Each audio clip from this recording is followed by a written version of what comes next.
سلام، خیلی خوش اومدید به روز تولد من. امروز میخوام عادی ترین روز تولد یک انسان رو بهتون نشون بدم. صبحونه رو با کیک شب یلدا که شفته بود هم سر میکنیم و اعتراضم داریم بهش. اینطوری شده آخه.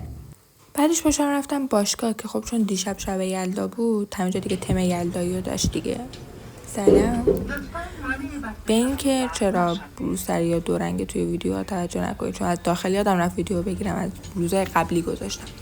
دیگه بودن ساعت 2 بود ولی خب من خرید داشتم، به خاطر این پاشو هم رفتم بیرون. خیلی خلوت بود همه جا، ولی خب اونجایی که من میخواستم برم باز بود و برای خودم کادو خریدم. اینجا هم با آقا گربه دارم اختلاط میکنم. کوچولو سلام، کوچولو سلام، سلام کوچولو، چقدر شما زیبایی. دماغشو نگاه کن. آه خدا، بیدار داری میری، بیدار میری. بای بای. وقتی رسیدم خونه تصمیم گرفتم که چمدونم ببندم، چون من عازم یه سفرم. ولی خب چمدون خوابگاهه که.